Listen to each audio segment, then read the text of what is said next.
Recording. This is Rachel Dworkin from the Chemung County Historical Society. Today is June 3rd, 2021, and I am here interviewing for the COVID Memory Project. John Liquori, and I am an elementary school teacher, currently teaching 6th grade at Horseheads Intermediate School. All right, thank you. How long have you been teaching at Horseheads?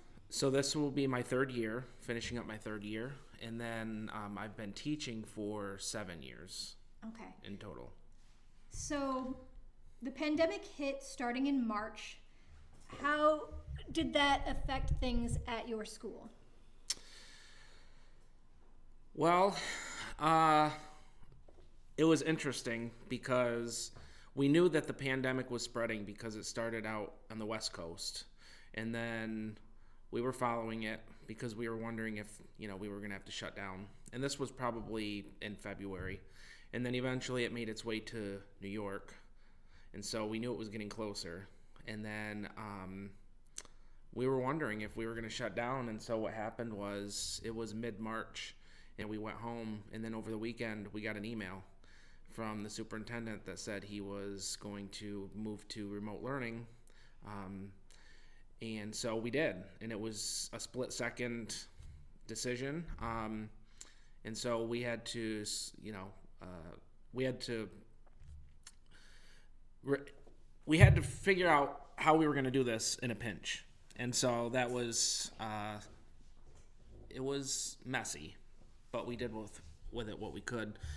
And so originally when we first thought that we were moving to distance learning, we weren't sure how long we were going to be doing it for. And so the original thought was, well, maybe we'll get through spring break in April. And then when we come back from spring break, this will be over. And in hindsight, that was pretty naive thinking, but that's what most of us in the school, that's what we thought. And then it was, we got the email that said we were going to continue distance learning until the end of the school year, but we didn't know what it was going to be like the following year. And so the 2020-2021 school year. And so the whole summer, we were just kind of on edge. We didn't know what was going to go on because really it was up to the governor. It was his decision whether or not schools were to open or not.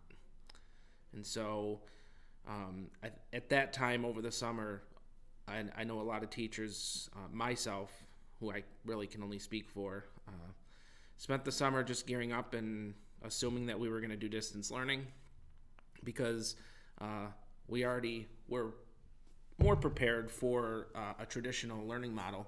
We were not as prepared for a distance learning model. So we decided that we were just going to assume that this would be distance learning just as it was in the spring, and that's what it ended up being. And so it was all distance learning? You didn't have any hybrid?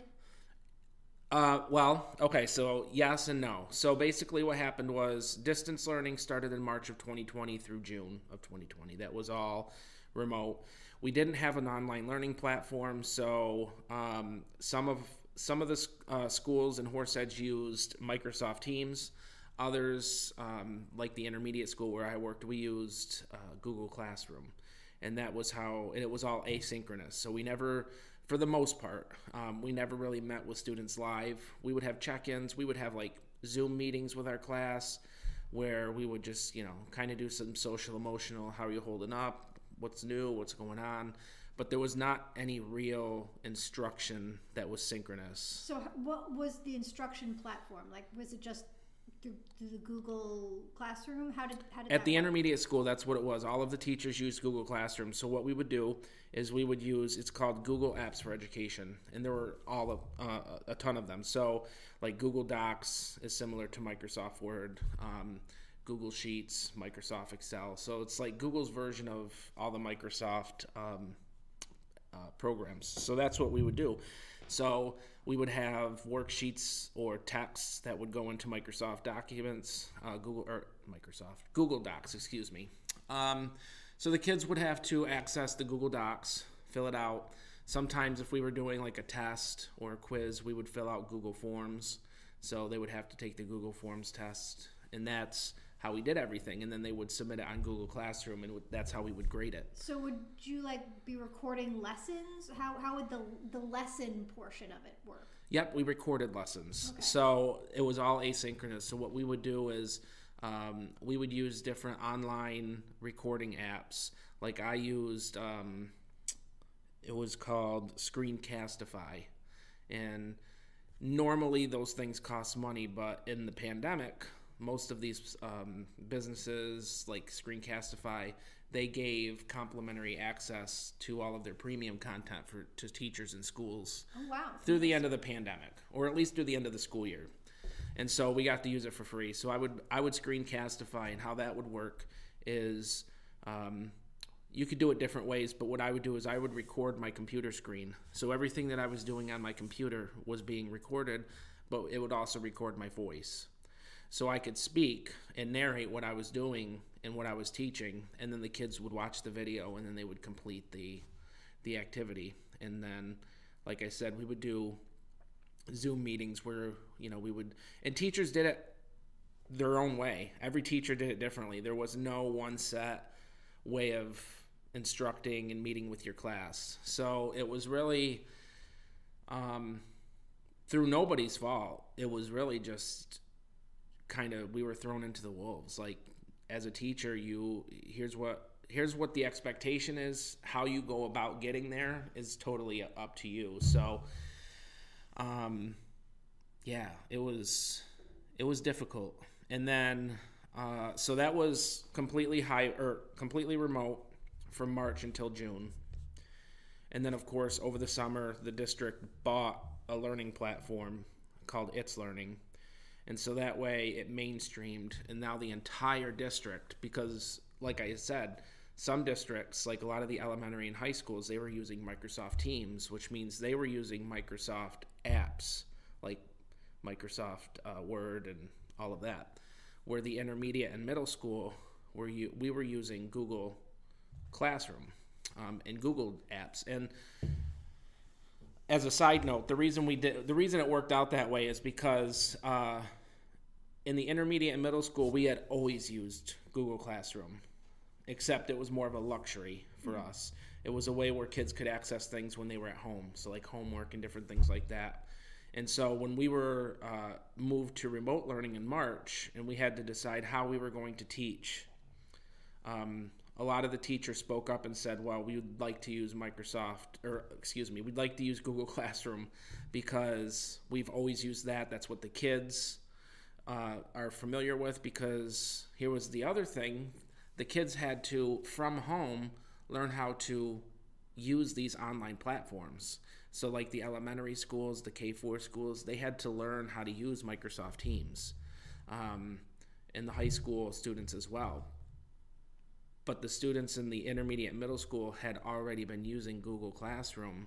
So we had a little bit of an advantage there. So the district was really kind in letting us keep Google Classroom at the middle and intermediate schools while using Microsoft Teams other places in the district. So over the summer, they bought this online learning platform called It's Learning.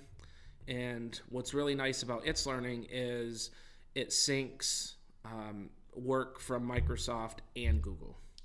So it streamlined everything. So now instead of using Microsoft or Google, now it doesn't matter what you use because it all gets funneled through It's Learning.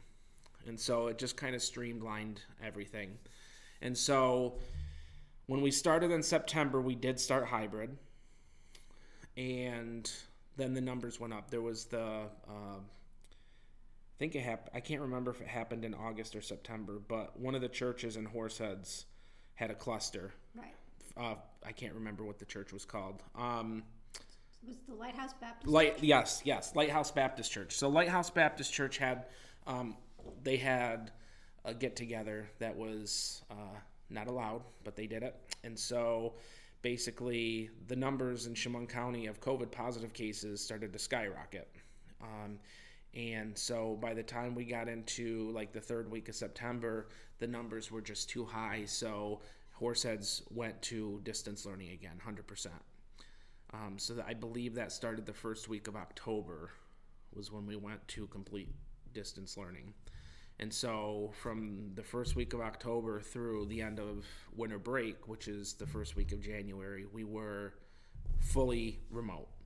So we started hybrid, which for the listeners or whoever's listening to this, hybrid means that students and parents and families had the option to stay home and access the classroom from home. So we would live stream our classes. And then families also had the option to send their children to school. So I would have a laptop computer at the front of my classroom that was facing my Promethean board, and I would open up Zoom, and then all of the kids who wanted to do distance learning from home would access that Zoom. And then the kids who were hybrid that wanted to be in school, they were in the classroom. So I was teaching to a computer and to the kids in the classroom. So how many kids were in the classroom versus on the computer? So that changed throughout the school year this year. In the beginning of the year, it was it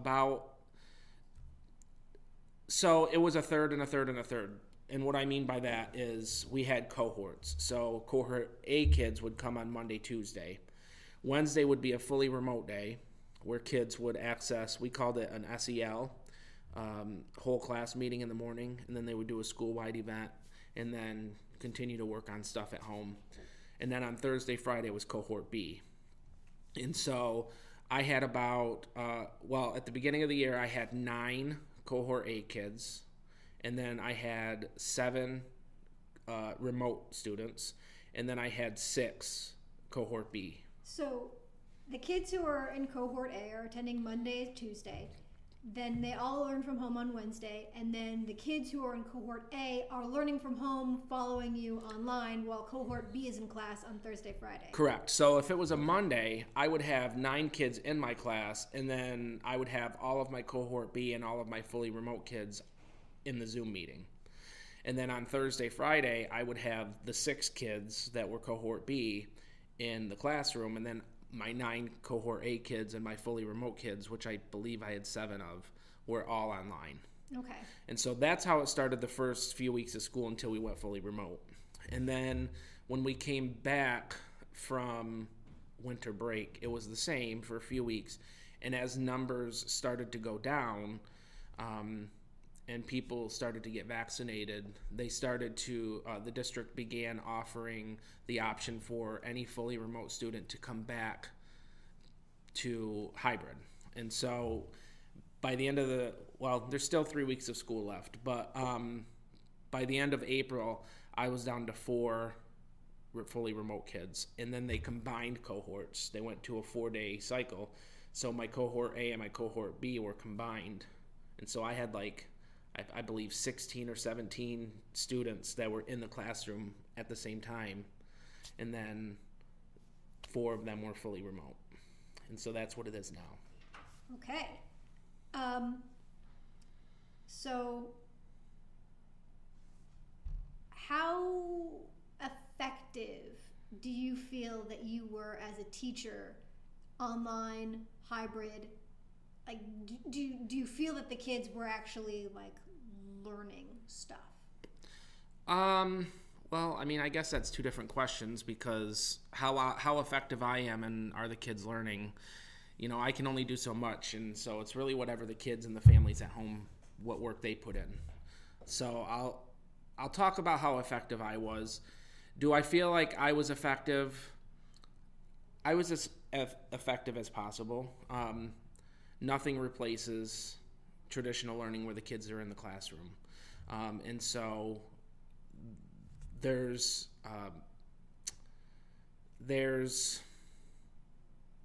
a place for technology, and there's wonderful uses for it. But full learning when you're at home all day, taking an online course, just doesn't lend itself to certain things that kids who are 11, 12 years old need, like the social aspect. So, when I'm trying to teach a lesson, I do a lot of movement. I do a lot of collaborative learning. I do a lot of group work.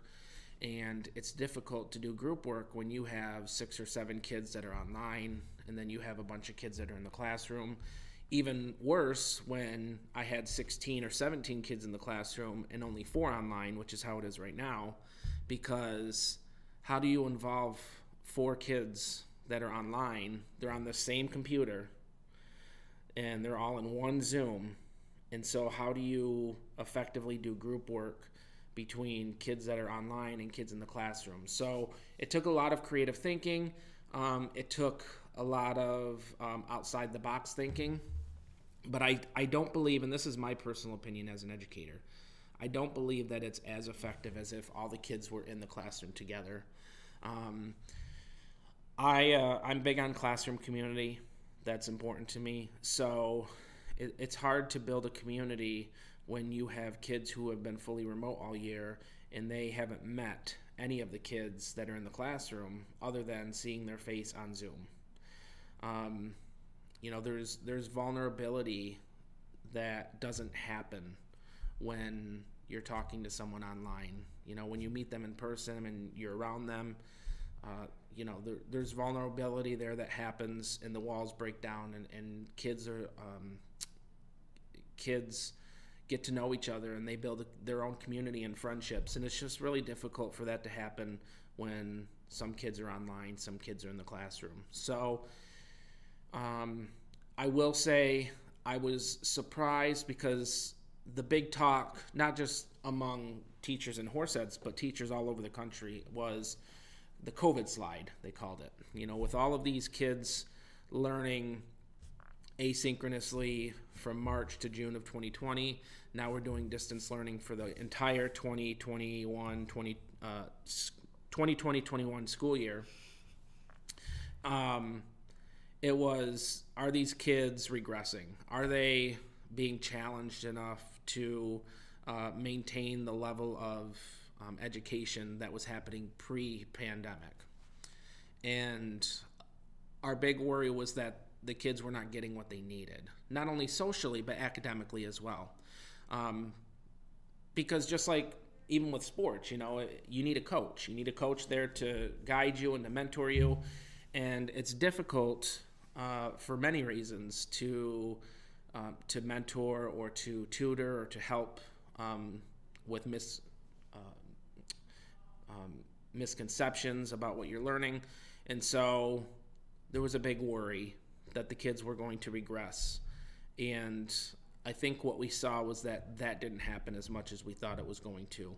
When the kids came back this year, we did Ames web testing. They took the state test. We had the kids in the classroom more than we did at the end of last school year. And so through all of those data points and observations, we realized that the COVID slide, there is a COVID slide, but it's not as bad as we thought it was going to be. But there is one. There is one. What about the social aspect for the kids? You talked about how there's not the same kind of cohesive feel to the class because they're all strangers effectively. Have they been reporting stress? Are there signs of stress? How is it affecting them? There's definitely an uptick in social emotional support services needed.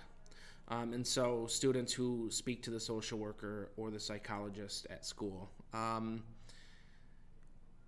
wouldn't say that it's a stress thing.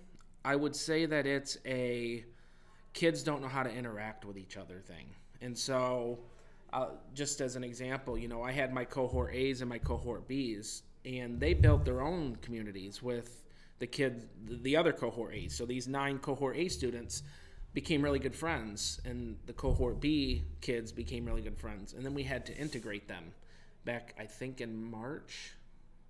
It was either February or March. We integrated them. So we brought them together for a 4-day school week. And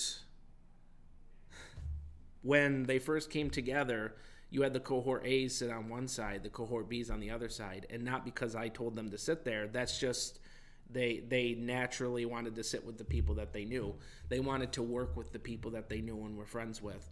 And so as a teacher, it was my job to make sure that they're interacting with everyone. So I had to change seating, and I had to mix the cohort A's and cohort B's. And when I did that, there was a lot of grumbling. Kids didn't want to, I don't know that person. I don't want to work with that person. And that's natural. It's a natural thing. But that social aspect was missing. And I feel very bad for the remote students who log on and they watch the lesson in the live stream and then they log off, and it's like, where's the socialization for them? And we do what we can. We do on Wednesdays, we have our social emotional meeting where we all talk as a whole class and we're all on Zoom together. But there's just things that the kids at home don't get that's important. They don't go out to recess like the kids that are in school do. They don't go to lunch together and have lunch together. When there's, in the morning time, when the kids come in and they get to talk to each other and unpack and get ready for the day and all that, the remote kids aren't there for that. So I really feel more than the academics, the social, emotional is sliding. And I worry about that. And I know that it's affected kids who are dealing with depression and anxiety, not only because they don't get to see their friends, but anxiety because and I had students who were so riddled with anxiety because if I go to school, I'm going to get COVID. And so how do you deal with that? You have kids who were anxious about wearing a mask all day. And I remember in the beginning of the year, the mask mandate was a little lax. It was, you have to have a mask on all day unless you're within 6 feet of someone. But you could take mask breaks as needed. And so we would take mask breaks. And if you were eating or something, so like if we had snack time in the classroom, you could do a snack or a mask break then. But when we came back from winter break and we combined those two cohorts, it was really like they made it a strict rule that there are no mask breaks unless people are 6 feet apart. But the kids were seated 3 feet apart because the distance rule had been eased at that point. This was in March, I believe, of 2021. And so we couldn't have snack time anymore. We had to go outside for snack because the kids were only sitting 3 feet apart, so they couldn't take their mask off to eat because you had to be 6 feet apart to do that. And there just wasn't enough room in the classroom for that. So we couldn't take mask breaks anymore. And so the kids were anxious about that. And even though mask wearing is kind of second nature at this point, it still is not comfortable, and especially for kids. And luckily, I teach 6th grade. I don't know how kindergarten and 1st grade teachers did it.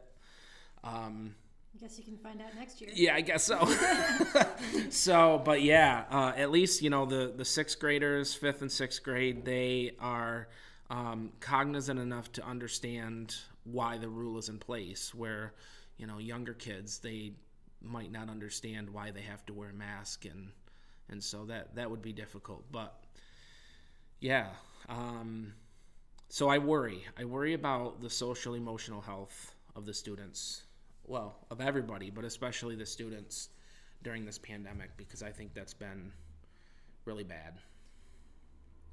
All right, so the vaccination rollout started this spring. I know teachers were one of the top priorities. Were you vaccinated? Yeah, so in New York, every state was different. They had their own vaccination rollout and how that worked. New York State had a tiered system where it was 1A, and the 1A was all of the first responders, nurses, hospital personnel, really the frontline people who are dealing with COVID directly. And then 1B was the next tier, and that's where teachers fell. And so 1B teachers were eligible in late January to get their vaccination, and I did. It was very difficult to find a vaccination site and to schedule an appointment because there wasn't a lot of vaccine when it first came out. So in January, February, there really wasn't a whole lot of vaccine, and people were making appointments, and then the state-run vaccination sites would have to cancel the appointment because they didn't have enough vaccine. And so we were all worried that was going to happen to us. And when I say us, I mean teachers. And so it was difficult. Luckily I had a coworker who was so on top of it, just like obsessively on top of it, clicking refresh on the computer every time she got a chance. Luckily, she clicked refresh and she noticed at like 7:30 in the morning that there were some openings down at the state vaccination site in Binghamton. So she sent out an email to everybody in the school building. And so I went in and I scheduled my first appointment for January 19th. And so that was my first, and I got the Pfizer vaccination. There's 3. There's Pfizer, Moderna, which are both 2-round vaccines, and then Johnson & Johnson, which is 1.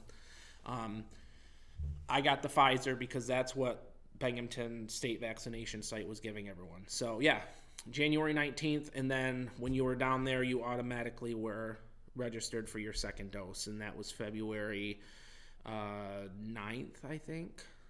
Okay. Yeah. Did you have any reaction? So for my first vaccination shot, I did not. My arm hurt. It was on my right upper arm.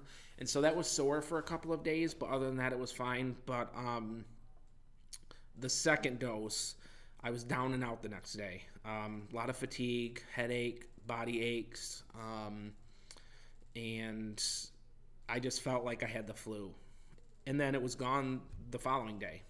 So it was just a 24-hour, and that's a good thing because that means the antibodies are doing what they need to do so that you're vaccinated. But yeah, and then my arm was sore for a few days after the second one. So are many of your colleagues vaccinated? Do you know? Last I knew, there were 80% of the teachers in Horseheads, because there's always people who don't want the vaccine. Right. And that's their choice and that's their right to do so.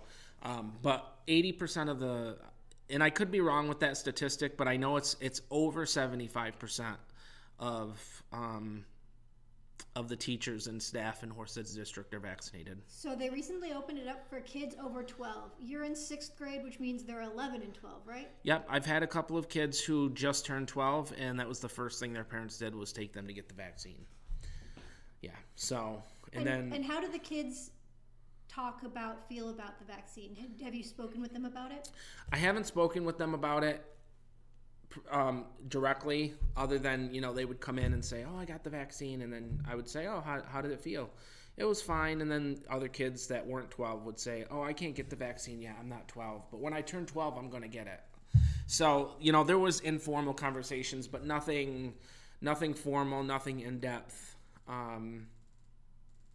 But it seems like most of the kids in my classroom were at least interested in getting the vaccine. So, yeah, we'll see. Okay. Shifting gears a little bit, you've been living through a pandemic. What's that been like for you outside of your professional life? It's been very difficult. It's been very difficult, and there are life experiences that happen to any normal person that were magnified because of the pandemic. My sister passed away in December of 2020. I'm sorry for your loss. Thank you. And then my father passed away in February of 2021. So within a 3-month period. And my sister, it was unexpected because she was in her 40s and they found her in her apartment. So that was unexpected. My dad he was a Vietnam War veteran who was exposed to Agent Orange. So he had a ton of health issues. So he had congestive heart failure, COPD. He had he was diagnosed with lung cancer right after we had shut down in March of 2020. And so we knew that he was going to pass, but he kind of passed sooner than we expected as well. So dealing with my dad and his health issues, because he was in and out of the hospital with sepsis and congestive heart failure, that made it difficult because with the pandemic, no one was allowed in the hospital. So my dad was in the hospital by himself and nobody could visit with him. Nobody could go, like when the ambulance came and got him, I was told that I couldn't go into the emergency room with him. I couldn't be with him. And the only exception that is made is if somebody is imminent, like they are going to pass away very, very, very soon. They'll let family in to say goodbye. So That was difficult, and it was difficult for me as a child because my parents are important to me, and so the fact that I couldn't be there with him was tough on me. And I know it was tough on him because he's sitting in that hospital room all day and he has no one to talk to, no one to see. And so I know that was difficult for him too. And so that was tough. And then just the fact that everything for such a long time was closed. There was no opportunity. I mean, just little stupid things that you take for granted, like, I'm bored, I'm going to go up to Walmart and shop around and just look around. I don't want to buy anything. I'm just going to look around, and if I see something, then maybe I'll buy it.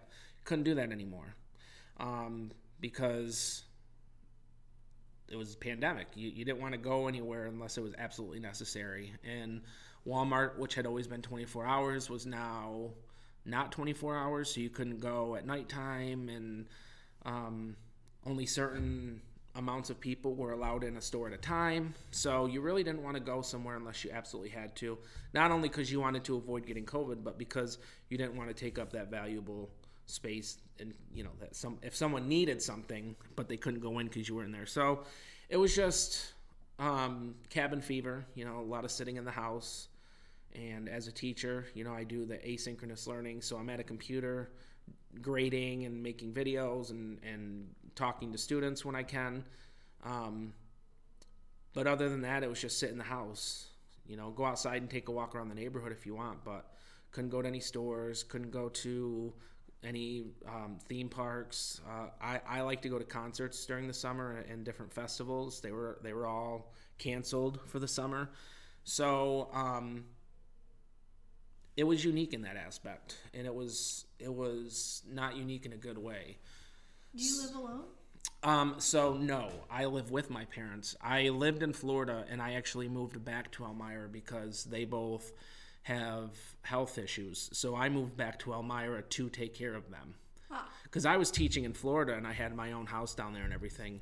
And so I left all of that to come home to take care of them because that's my responsibility as a child, right? So now I live with my mom because my dad passed away.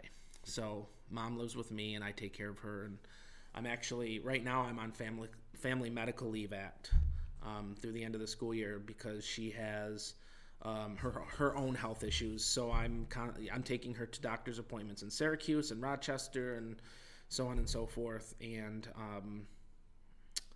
but it's easier now because I can actually go in with her. And she's vaccinated, I imagine. She is vaccinated, yes. Was it a struggle to find a place to get her vaccinated? It was not a struggle to find a place to get her vaccinated because she is 64 years old. So she's not even in that 65 to... Because I think 1B was also anyone 65 or older.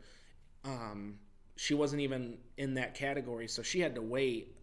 And then by the time she was eligible, there had been more vaccinations made, and it wasn't as hard to get a vaccination. So she went to Gerald's, and she got the 2 Moderna. She had Moderna. So yeah, she's fully vaccinated as well. Yeah.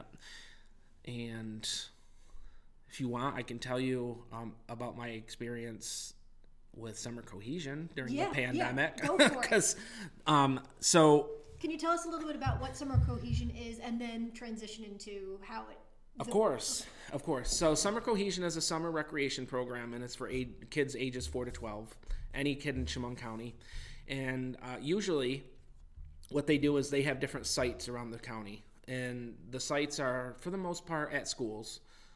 There is one in Horseheads at First Baptist every year, which is a church. But other than that, they're always at schools. So like the year before the pandemic in 2019, it was Ridge Road, Gardner Road, First Baptist, and Horseheads.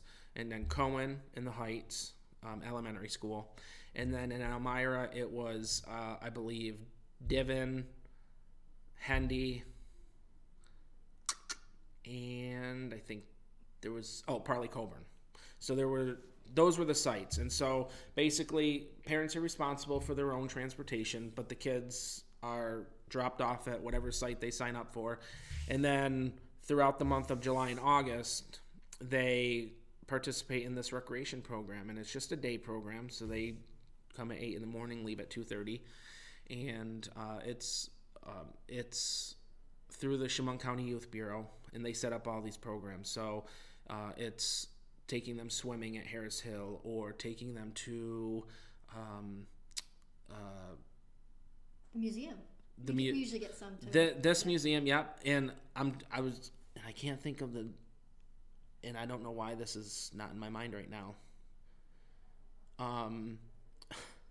The where they have the animals. Tanglewood. Tanglewood, yes. I couldn't think of it. And so, so Tanglewood, they go to the Chemung County Historical Society, they go to Wings of Eagles, like all of these different places. They do a lot of, there's a literacy program component involved in that, and then just a lot of fun activities. And I imagine they're divvied up by age groups. They are divvied up by age groups. So there's Tot Lot, which is like 4 to 5 year old. And then there's, and I might get this wrong. It's either Summer Buddy. There's 4. There's Tot Lot, Summer Buddies, Summer Friends, and then I don't remember the 4th one. But it's all age groups. So like there's 6 and 7 year olds, then there's 8 and 9 year olds, and then there's 10 through 12. And so each of them are in their own classroom, and there's 2 rec leaders in there that are kind of quote unquote like the teachers. They run the classroom, and then there's the senior rec leader, which is, if you were going to equate it to somebody, like an assistant principal. And then there's the site coordinator, which is kind of like the principal. They oversee the entire site and make sure that the kids and the staff are safe and that they're doing what they need to do for the mission of the program. So what role have you filled in previous I years? I was a site coordinator for Gardner Road. Okay. So I ran the entire Gardner Road site. And so I had to coordinate all of the field trips. I was responsible for going on the swimming field trips. The site coordinator had to be there. Any kind of discipline, any parent contact, all of that went through me. And so now there was summer cohesion and other summer rec programs, and it was all up in the air in March of 2020 when we all shut down. It's like, well, is there going to be summer cohesion this year? Is there going to be any kind of summer youth camps or anything like that? And I think a lot of programs waited as long as they could, and finally it was like, no, this is never going to happen. And so we got, and I say we because there were 4 other people that worked with me the summer of 2020. So we got a call from the Youth Bureau, and they said, well, we're not going to have in-person summer cohesion, but we want to do an online summer cohesion. Yes. And that was my, I kind of like hesitated. I'm like, just because I know that by June of 2020, parents, students, like kids, everybody was just so fizzled out with doing anything online, because for the past few months, that's all they've, like, too much computer. And so they called and they said, we want to do an online component of summer cohesion. Can you come in and help? And I said, I'll do what I can, but I don't know if this is going to work. We'll try it. So it was me and 3 other people, so 4 of us total. And then they brought in a 5th person as kind of like an administrative assistant to help with computer stuff. And we did it. And so we came in the last week of June, and we planned at home with summer cohesion from nothing. I shouldn't say from nothing, because we did take components of traditional summer cohesion, so we did have some of that, but most of what we did in traditional summer cohesion wasn't going to work for an online virtual rec program. So we had to build this from the ground up, and that was like my Rick Santorum moment, I think. Not from nothing, I promise. It was, at any rate, sorry. So we did, and we all sat for a week, and we... So what did you come up with? We planned. Yeah, so basically what we started with was I said, because I was the only teacher that was part of the 4 people. No, I wasn't. There was another teacher. She teaches 4th grade. So there were 2 of us. And we had both said, there's too much kids at the computer. It's never going to happen. Like, parents are going to want their kids to go out and play and do things. But I said, if we can have Summer Cohesion, the virtual rec program, serve as a base where you can go to get ideas like, hey, let's go, we'll do this, and then we'll leave the computer and we'll go out and do it. Then so that's where we went. Like scavenger hunts kind of thing? Scavenger hunts, field trips, like virtual field trips, and so different things like that. And I had just taken a virtual digital storytelling workshop with Dr. Stacy Patton, and it was months-long workshop where she taught us how to tell stories, how to video, how to use video and images and text together to create a story, and how to use these different apps to piece all of this together. And so that was instrumental, because what we did was we went around to different museums. Like we came to the Chemung Valley History Museum here, and we did a 3-part series, and the whole thing was filmed on my iPhone and narrated. And then we went back, and there was an app called Splice, and we would put everything together, and we would come up with this video of a virtual field trip. And we did this here. We did that at the Llama Farm in Horseheads, which was really fun. We did it at Wings of Eagles and Tanglewood. We went to Tanglewood. So there were different virtual field trips that the kids could.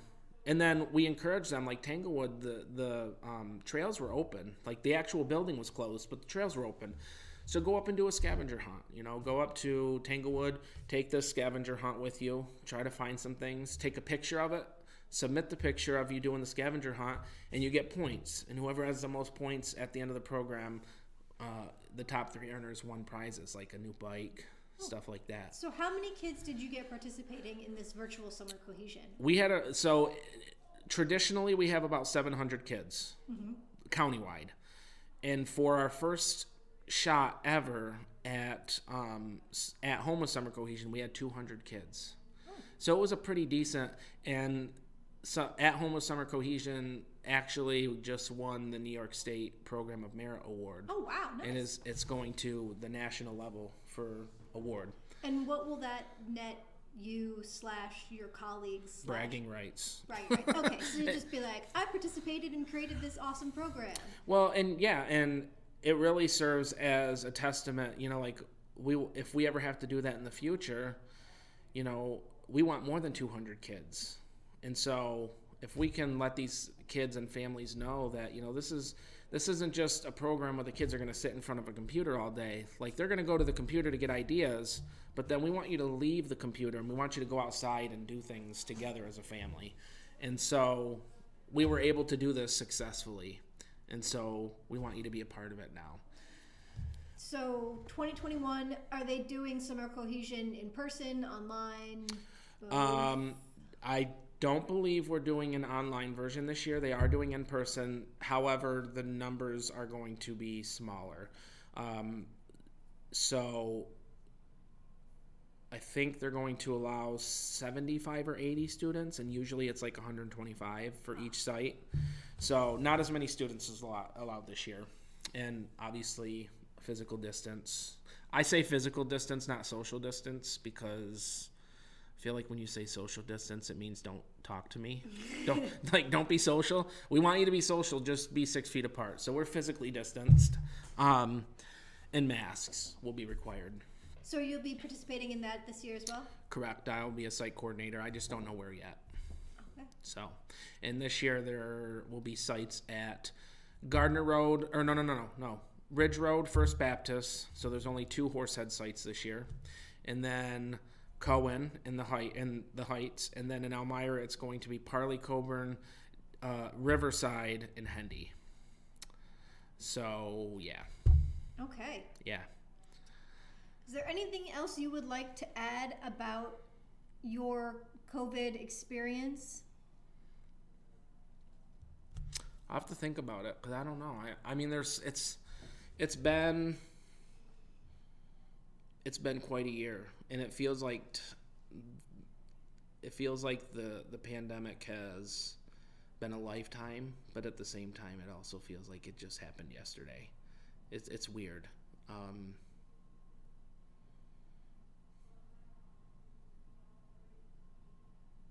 No, I think that covers it.